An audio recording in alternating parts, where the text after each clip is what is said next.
우리 야구를 통해서 이제 매주마다 주제를 가지고 말씀하는데 우리가 지난주에 살펴봤던 주제는 지혜였습니다. 인생은 지혜 있는 사람이 있는 반면에 지혜롭지 못하게 사는 사람도 있다는 것. 어떤 사람이 지혜롭게 사는가? 대인관계를 보면 알 수 있다고 살펴봤습니다. 지혜자의 특징은 관계가 좋아요. 원만해요. 담을 쌓지 않아요. 누구라도 친구가 되고 벗이 되는 따뜻한 마음, 너른 마음, 인자한 마음이 가득한 그런 모습이 지혜의 특징인 것을 살펴봤습니다. 그리고 그는 착함, 의로움, 그런 모습들이 삶 속에 좋은 열매로 나타납니다. 이런 열매를 어떻게 맺을 수 있는가? 어떻게 이렇게 좋은 관계를 형성할 수 있는가? 그 중심에 성령의 역사가 있었습니다. 성령의 다스림, 성령의 인도하심, 성령의 통치를 받는 삶의 모습, 그런 삶이기 때문에 그 인생은 윤활제 역할, 사람들에게 참 축복이 되는 삶으로 쓰임받는 그런 모습이 있음을 보았습니다. 이와 반면에 지혜롭지 못한 사람, 정반대의 모습이 나타났죠. 관계가 안 좋아요. 담을 쌓아요. 마음이 좁아요. 늘 트러블 메이커처럼 살아갑니다. 불편한 인생, 이게 지혜롭지 못한 사람의 특징이에요. 그리고 그의 삶 속에서는 착함의 열매가 아니라 악함의 열매가 맺어요. 왜 그런가? 그의 삶의 이면을 보니까 악령의 집을 받는다고 우리가 살펴봤습니다. 인생의 문제는 다른 데 있지 않아요. 영의 문제라는 거예요. 성령의 집을 받느냐, 악령의 집을 받느냐. 인생은 딱 이 두 종류로 지혜자와 지혜롭지 못한 자로 구분된다고 살펴봤습니다.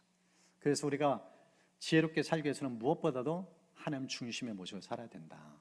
하나님 중심의 모습을 살아야 하나님의 뜻을 따라 순종할 수 있고, 늘 하나님을 가까면서 하나님과 동의할 수 있고, 또 하나님 앞에 겸비함으로 하나님 늘 드높이며 살 수 있는 이런 삶이 있음을 우리가 살펴봤습니다. 오늘의 주제는요, 무엇일까요? 생각입니다. 생각. 지혜선 잠언서에는 생각에 대해 이렇게 기록을 했습니다. 무릇 그 마음의 생각이 없다면 그의 사람됨도 그러하다. 무릇 그 마음의 생각이 없다면 그의 사람됨도 그러하다. 생각 이퀄 됨됨이.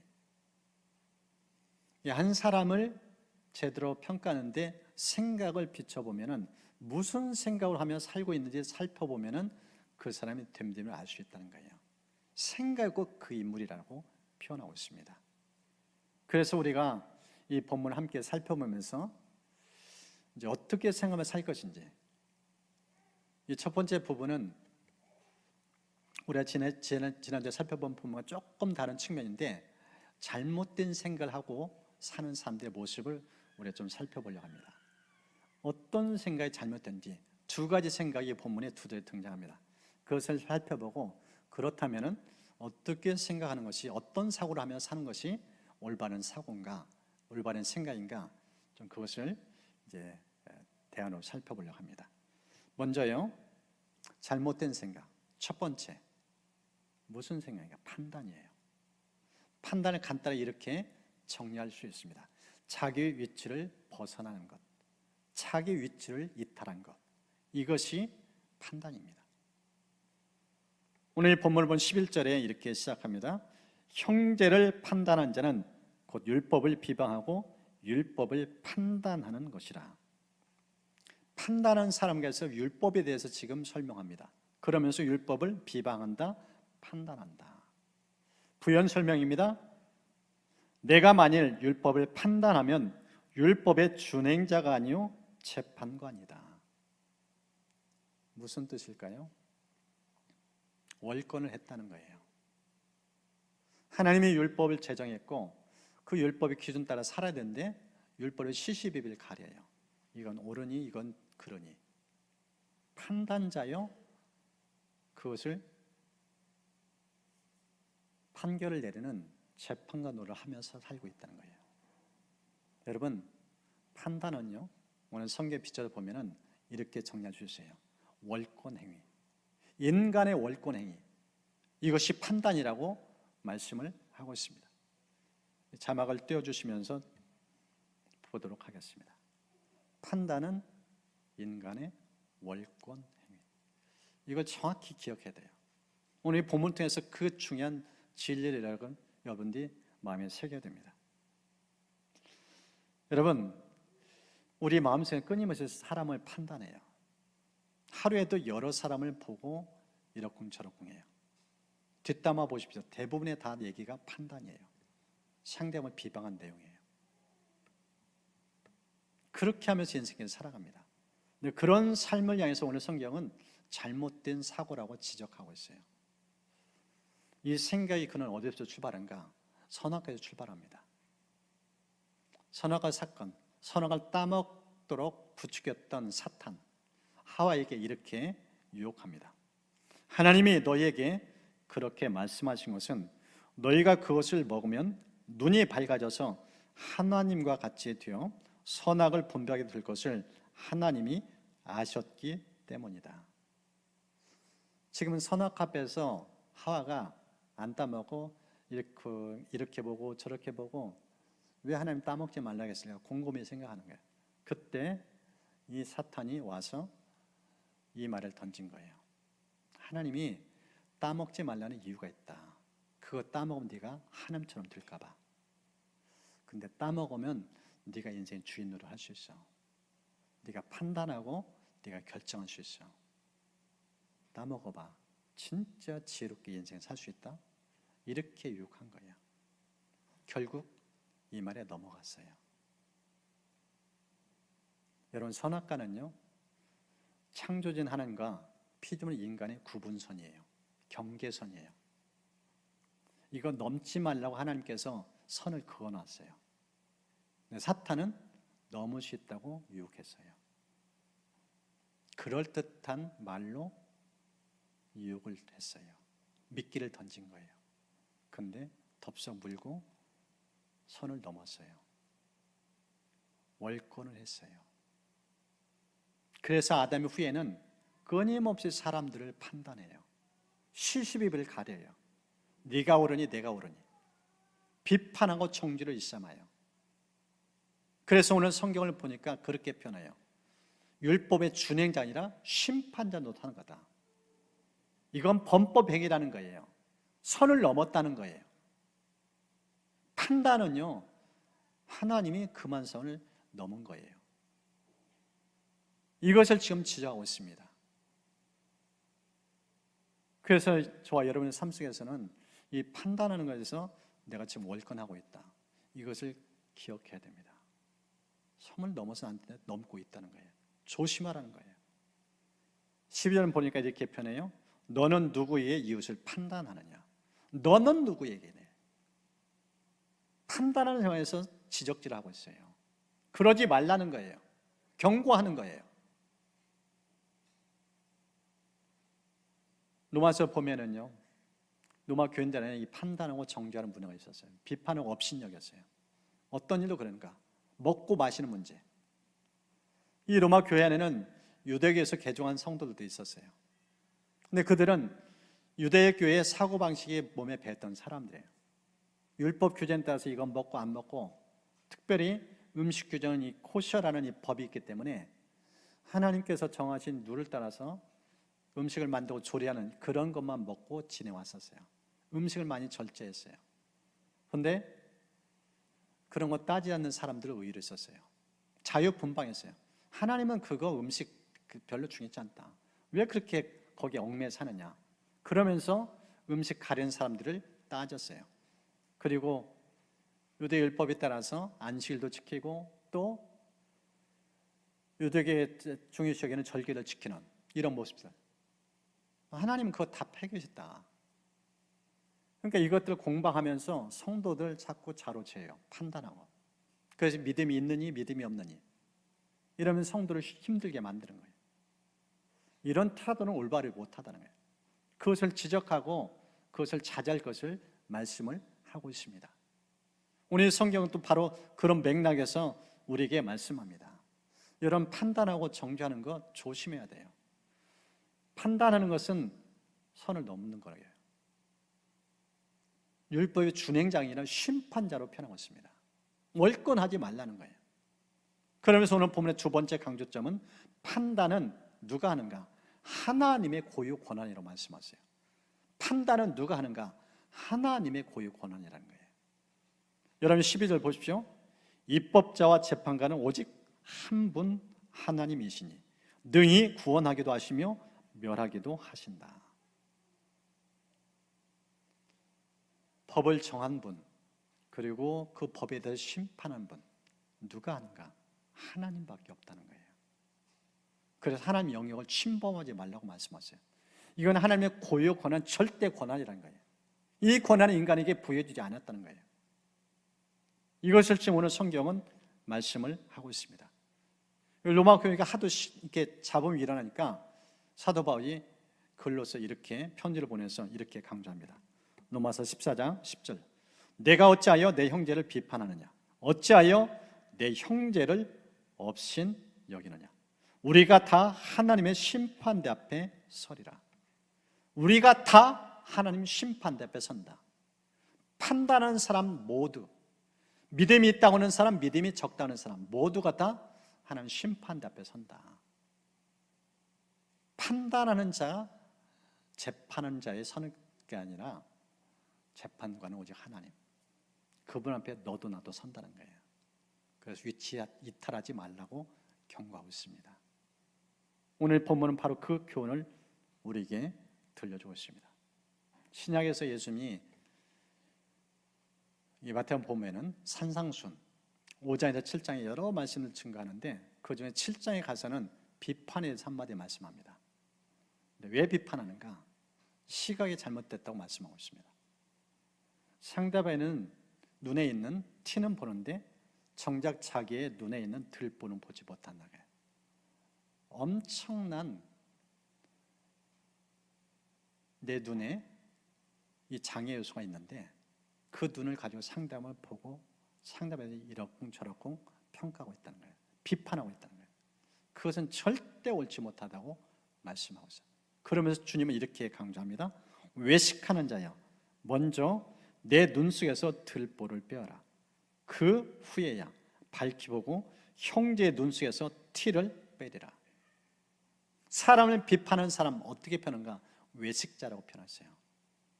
여러분 외식자의 특징이 뭐예요? 이중인격자예요. 겉과 속이 달라요. 정작 중에서는 자기 안에 얼마나 부패했는지 더럽혔는지 몰라요. 자기 안에는 죄는 보지 못하고 상대방에는 작은 험을 보고 그것을 계속 정죄하는 거예요. 예수님이 바로 이걸 지적하고 있어요. 이 사람은 생각도 잘못되고 시각도 잘못된 거예요. 이것이 판단하는 사람의 잘못된 사고방식입니다. 오늘 본문은 바로 그것을 우리에게 지적하고 있어요. 두 번째 이 본문을 보면은 잘못된 생각하는 사람 두 번째 특징, 그것은 자랑입니다. 자랑이 무엇인가? 이렇게 정리할 수 있어요. 아주 간단하게 자기 능력을 벗어나는 것. 자랑이 무엇인가? 자기 능력을 모르고 그 범위를 넘은 것. 이게 바로 자랑이에요. 이 본문을 계속 보면 13절 이하에 세 가지 중요한 자랑에서 특징을 설명하고 있어요. 그 첫 번째가요, 자랑은 자신을 신뢰하는 것. 자랑이 무엇인가? 나를 의지하고 나를 인생의 지지기반으로 삼는 모습이라는 거예요. 여러분 13절 보십시오. 들으라, 너희 중에 말하기를 오늘이나 내일이나 우리가 어떤 도시에 가서 거기서 1년을 머물며 장사하여 이익을 보리라 하는 자들아. 여러분 23절에 등장하는 인물 보십시오. 이 사람은요, 꿈이 있어요. 계획이 있어요. 자기 미래에 대해서 청산이 분명히 그려졌어요. 의욕도 열정도 대단해요. 사업하겠다는 거예요. 그리고 어느 도시에 가면 돈을 벌지 벌써 도시까지 지정했어요. 거기에서 몇 년 머무를지 다 일정까지 잡혔어요. 스케줄이 너무나 치밀해요. 두리뭉실 살지 않은 인생이에요. 여러분 이런 사람 볼 때 어때요? 박수 쳐줘야죠. 꿈이 있으니까, 계획적으로 살아니까, 의욕이 있고 열정이 있으니까. 그런데 오늘 성경 보십시오. 이 사람에서 뭐라고 말씀하고 있어요? 들으라. 무슨 뜻일까요? 이 사람의 특징은요, 듣지 않는 성격이라는 거예요. 자기 계획이 완벽하다는 거예요. 내 생각이 옳다는 거예요. 삶의 중심이 자기예요. 내 생각이 곧 내 미래예요. 모든 게 나 중심으로 된다는 거예요. 여러분, 이 사람은 착각하고 있어요. 삶의 경험이 너무나 미천해요. 생각대로 계획대로 된다는 거예요. 여러분, 인생 그렇게 되나요? 내 계획대로 되나요? 내 생각대로 되나요? 내 계획에 100% 올라요? 여러분, 인생 조금만 살아보세요. 아마 인생 많이 사신 어르신들은 이런 생각 가진 사람 보면서 조심해야지, 그런 마음이 저절로 들어요. 오늘 성경 바로 그 메시지를 들려주고 있어요. 지금 이 사람은 삶의 운전대에 자기가 앉았어요. 운전석에 자기 앉아가지고 악셀레터를 아주 강하게 밟아요. 지칠 줄 모르고 질주하고 있어요. 신나요. 콧노래를 불러요. 신이 난 거예요. 너무나 꿈이 분명하니까, 의욕도 열정도 대단하니까. 그런데 오늘 성경 보니까 브레이크를 걸어요. 이 사람 마치 브레이크 없는 인생과 같아요. 그 꿈 밀고 나가면은 망치기 쉽다는 거예요. 사고 치기 쉽다는 거예요. 인생이 절대 내 마음대로 되지 않는다는 거예요. 이것이 지금 오늘 본문은 강조하고 있습니다. 여러분, 누가복음 5장 보십시오. 거기에 보면은 이런 모습으로 살던 한 사람이 등장해요.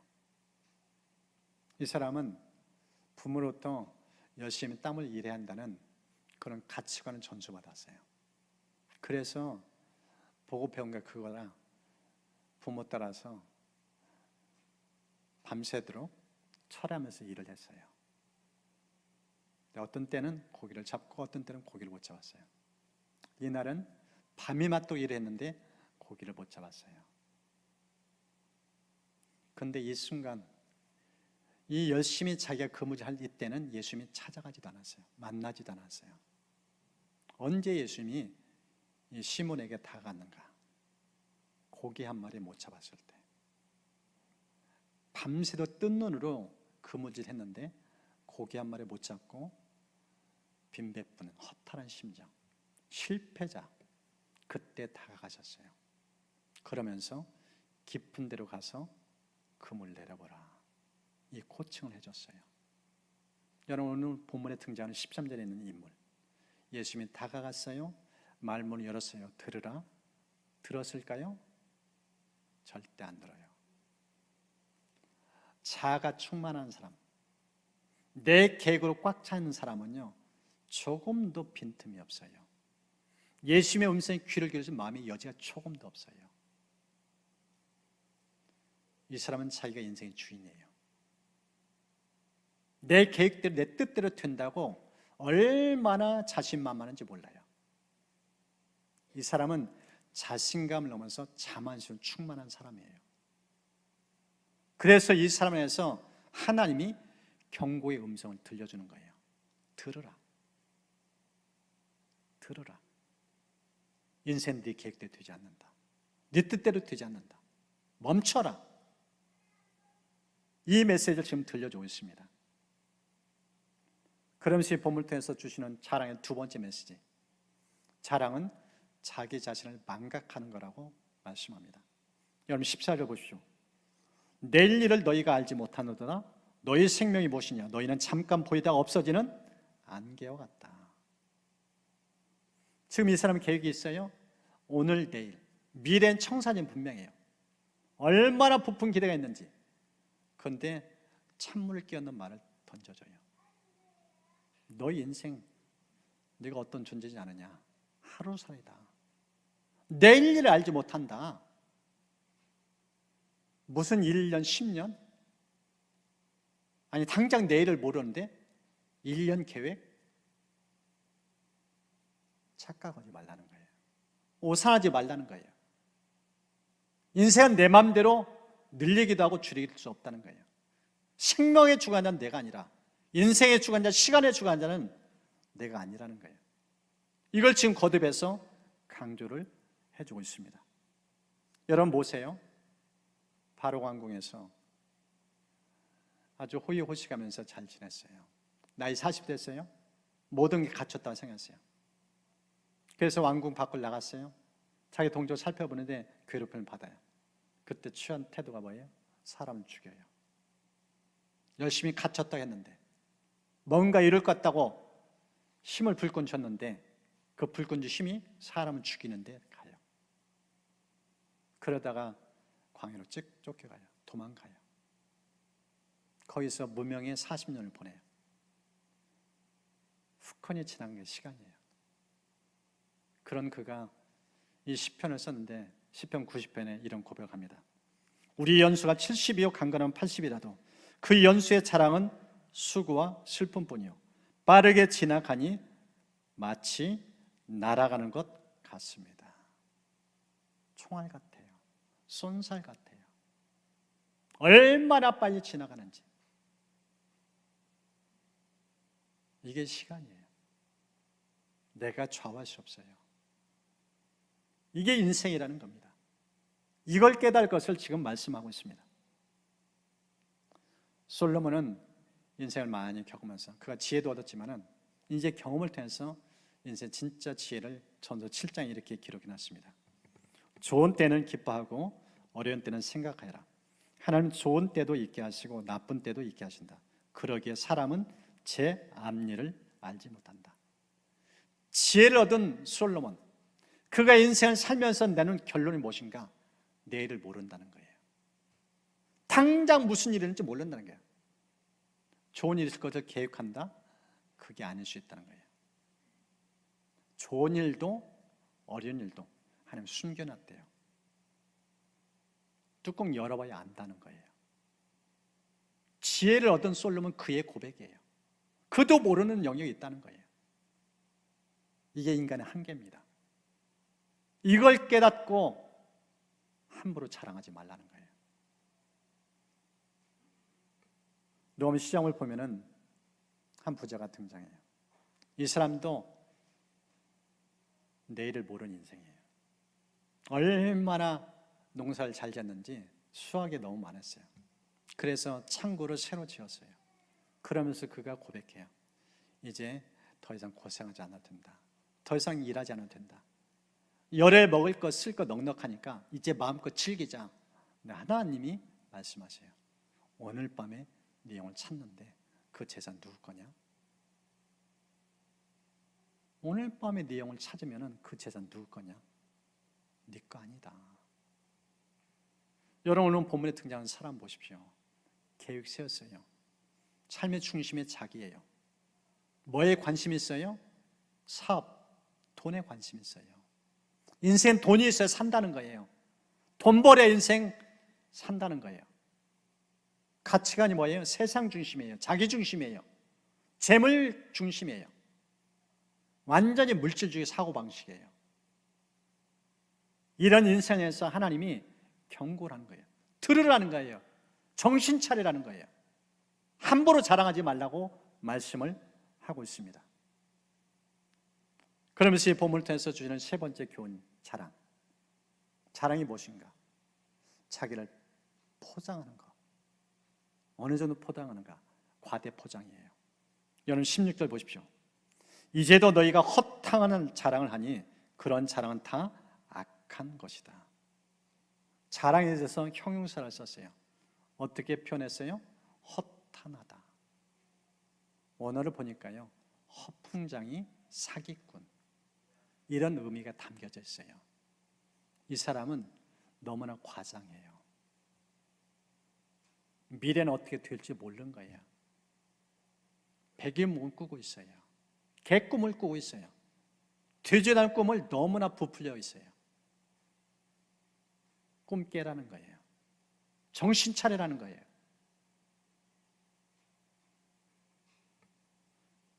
이사야 36장을 보면은 아수르 왕 사네립, 그가 이 허풍장이의 모습을 보여줍니다. 그의 고백 보십시오. 이 열방의 신들 중에 어떤 신이 자기의 나라를 내 손에서 건져냈기에 여호와가 능히 예루살렘을 내 손에서 건지겠느냐? 여호와가 능히 예루살렘을 내 손에서 건지겠느냐? 이 사내분이요, 열방을 계속 힘으로 무력으로 제압했어요. 다 속국을 삼았어요. 그러니까 기고만장해요. 모든 나라 내 손에 있다는 거예요. 우리 군대 앞에 힘없이 무너진다는 거예요. 얘를 침공해 왔어요. 점령당하기 일보 직전이에요. 하나님이 이 말 듣고 액션을 취했어요. 천사를 보냈어요. 천사가 이 아수르 군대를 물리쳤는데 하룻밤에 18만 5천을 죽여요. 18만 5천 명을 다 몰살시켜요. 그 죽임당한 시신을 보면서 사내들이 이제 퇴각해요. 자기 나라로 돌아가요. 그리고 자기 신전에 가서 경배를 해요. 신 앞에. 근데 성경을 보니까 신전에서 신에게 경배할 때 아들 둘이 칼 갖고 와서 아버지를 살해해요. 신전에서 죽임을 당해요. 그가 그토록 믿었던, 신봉했던 신이 자기를 보호해주지 못해요. 열방을 정복할 때 자기가 믿는 신이 도와줘서 정복했다 생각했는데 정작 자기 몸 하나를 보호 못하는 그런 신이에요. 무능한 신을 그 다음 믿고 사는 거예요. 하나님의 엄중한 심판이에요. 허풍장이를 하나님이 어떻게 징계한지 그걸 보여줘요. 그 결국 그의 왕에는 또 다른 아들이 계승을 해요. 여러분, 허풍장이는 하나님이 가만히 있지 않습니다. 허탄한 자랑이 있으면 하나님이 엄중한 심판하실 것을 말씀합니다. 악하다고 표현하고 있어요. 악을 치닫고 있으니까 하나님이 가만히 있겠어요? 심판을 할 수밖에 없어요. 오늘 성경 바로 그것을 말씀합니다. 자랑의 세 가지 우리가 살펴봤어요. 이 사람은 자기를 너무나 믿어요. 그리고 이 사람은 자기가 누구인지 착각을 해요. 망각해요. 내일 미래 자기 손에 있는 건 착각해요. 그래서 이 사람을 과대포장하는 이것을 이제 끊게 만들어줘요. 이제 이 말씀을 통해서 그렇다면 우리가 어떻게 하면 올바른 생각을 하며 살 것인가, 한 가지 이 본문에 있는 내용을 좀 말씀을 보려고 합니다. 그것은 분별이라는 단어입니다. 분별. 분별이 무엇인가? 하나님 안에서 살아가는 것, 하나님 중심의 모습으로 살아가는 것, 이것이 분별이에요. 여러분 본문 15절 보십시오. 여기는 두 가지 중요한 메시지가 있는데 자기의 생각이 하나님 뜻에 맞는지를 먼저 살핍니다. 여러분 15절, 너희가 도리어 말하기를 주의 뜻이면 우리가 살기도 하고 이것이나 저것을 하리라. 여러분 이 중심의 단어가 뭐예요? 하나님 뜻을 먼저 살펴요. 내 마음속에 내 생각을 떠오르는 생각을 의지하지 않아요. 이 생에 잘못될 수 있다는 것을 이 사람은 알아요. 이걸 뭘로 분별한가? 하나님을 중심에 둬요. 내 인생의 주관자 내가 아니라 하나님이다. 그리고 하나님의 생각, 하나님의 말씀을 마음판에 새겨요. 그 말씀을 떠올려요. 말씀의 기준이 맞는가? 부합하는가? 이걸 먼저 분별해요. 그런 특징이 있음을 오늘 성경은 우리에게 보여줍니다. 성경을 가리켜 10편 19편에 이렇게 말씀해요. 주님의 말씀은 다 티 없이 맑아서 영원토록 견고히 서 있으며 주님의 법규는 참되어서 한결같이 바르다. 히브리서 4장, 하나님의 말씀은 살아있고 힘이 있어서 어떤 양날 칼보다도 더 날카롭습니다. 그래서 사람 속을 꿰뚫어 혼과 영을 갈라내고 관절과 골수를 갈라놓기까지 하며 마음에 품은 생각과 의도를 밝혀냅니다. 내가 품고 있는 생각, 심지어 내 의도까지도 살펴보는, 분별할 수 있는 게 무엇인가? 하나님의 말씀이라는 거예요. 그래서 우리가 매일 말씀을 가까이 할 이유가 여기 있고, 그렇게 말씀을 강조하는 이유가 여기 있어요. 말씀을 가까이 하면요, 내 생각이 하나님의 생각인지 정확하게 판단할 수 있어요. 분별할 수 있어요. 그 지혜가 말씀부터 흘러나옵니다. 여러분 성경을 보면은요, 가룟 유다, 그는요 진리신 주님, 말씀이신 예수님, 3년을 같이 보냈어요. 그런데 정작 그의 마음속에는, 그의 생각 속에는 말씀을 마음에 두지 않았어요. 성경 보니까 요한 6장에 오병이의 기적을 행한 후에 예수님이 의미 부여하면서 이렇게 말씀해요. 살리는 것은 영이니 육은 무익하다. 내가 너희의 이른 말은 영이요 생명이다. 그러나 너희 중에 믿지 않은 자들이 있다. 가룟 유다가에서 예수님이 이 말씀을 들려줘요. 근데 그가 못 알아들어요. 그의 생각 속에, 마음 속에 말씀에는 관심이 없어요. 졸아요. 딴 생각해요. 그 결과 그는 어떤 생각을 품는가? 요한 13장 보니까 이런 생각을 품습니다. 마귀가 벌써 시몬의 아들 가룟 유다의 마음에 예수를 팔려는 생각을 넣어주었어요. 예수를 팔려는 마음, 스승을 배반한 거예요. 여러분, 분별력이 없이 하나님 말씀 마음에 담고 귀를 기울여 말씀을 듣지 않으면 이 생각, 사탄 이런 생각인데 이것이 사탄으로부터 온지 그것도 몰라요. 그걸 품었다고 포함했어요. 그대로 액션을 취해요.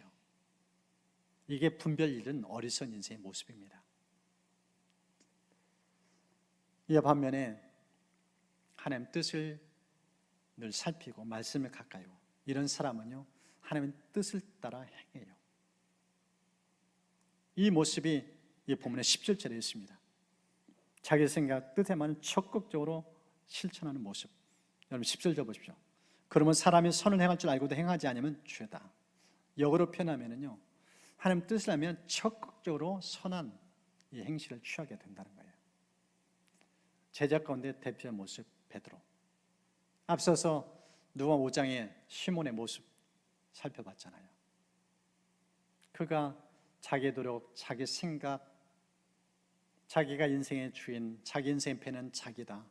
그러면서 배의 그 주인은 자기다. 이러면서 늘 열심히 최선을 했는데 뜻대로 되지 않았거든요. 그때 예수님이 와서 말씀 들려주니까 그 말씀을 따라서 순종해 보니까 인생이 달라진 거예요. 그때 비로소 그가 눈이 열려요. 아, 인생의 주인이 있구나. 하나님이 계시는구나. 그분의 인도를 따라 살아야 되는구나. 주님이 그의 태도를 보면서 이제 콜링합니다. 네가 이제 사람 나는 업어드리라. 이 주님의 부르심 앞에 그가 어떻게 반응했는지 누가복음 5장에 이렇게 표현합니다. 그들이 배들을 육지에 대고 모든 것을 버려두고 예수를 따르니라. 모든 것을 버려두고 예수를 쫓았다. 제자의 길을 걸어가요. 주님을 인생 주인으로 모셔요. 이런 특징이 있어요. 이게 주의 뜻을 분별한 사람의 삶의 모습입니다. 자기가 인생 주인으로 하지 않아요. 주님 앞장 세워요. 삶의 인도자, 주인. 누구인가? 예수님. 그러면서 그가 이런 고백을 연유합니다. 요한복음 6장 68절. 시몬 베드로가 대답하되 주여 영생의 말씀이 주께 있사오니 우리가 누구에게로 가오리까? 영생의 말씀이 주님께 있습니다. 이 말씀 더 이상 떠나서 살 수 없어요. 철저하게 말씀을 붙잡아요. 똑같이 주님을 가까이 모셨는데 귀를 닫고 있었던 가룟 유다, 그는 예수님을 버려요. 스스로 모이지도 않아요. 배반해요. 그리고 비우리 인생은 끝나요. 이와 반면에 시몬, 그 말씀에 순종해 보니까 이분이 누군지 깨달아요. 인생의 주인이 자기 아닌 것을 알게 돼요. 그분의 부름에 순종해요. 예수를 쫓아요. 그분의 제자가 되어져요. 그리고 그분의 말씀 듣는 걸 너무나 즐거워해요. 날마다 말씀의 인도를 받아 살아요. 이게 주의 뜻을 분별하고 살아가는 사람의 모습입니다. 여러분은 무슨 생각을 살고 있나요? 지난주 동안 무슨 생각을 품며 살아왔나요? 오늘 이 말씀 앞에 인생은 생각이 중요하다. 생각이 곧 그 사람이다. 그런데 5만 가지 생각인데 딱 둘로 나눠진다. 잘못된 생각과 올바른 생각. 어떤 생각이 잘못된 거고 어떤 생각이 올바른가, 그 중심이 인간적인 것, 세상적인 것, 자아중심적인 것, 물질 중심인 것, 이것은 절대 올바른 생각 아니다. 하나님을 모시고 주의 뜻을, 주의 말씀을 마음에 품고 그 뜻을 분별해 사는 사람이 진짜 올바른 생각하면 사는 사람이다.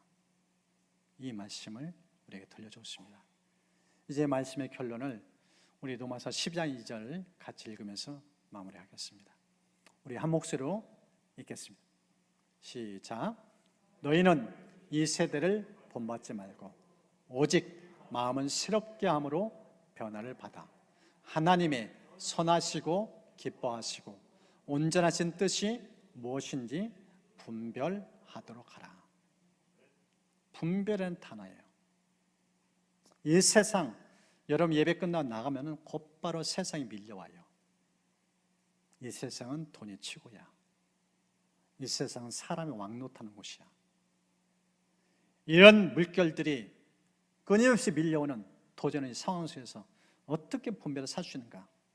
저 성경은 정확히 말씀해요. 하나님을 모셔라. 하나님의 뜻인가? 하나님 기뻐하시는가? 하나님이 보는 관점에서 보고 판단하고 그렇게 살 것을 말씀합니다. 여러분 매일의 삶 속에서 이런 지혜로운 올바른 분별을 갖고 정말 하나님의 뜻이 이 땅까지 이루며 살 수 있는 멋진 주의 사람들 되시기를 주의 이름으로 축복합니다.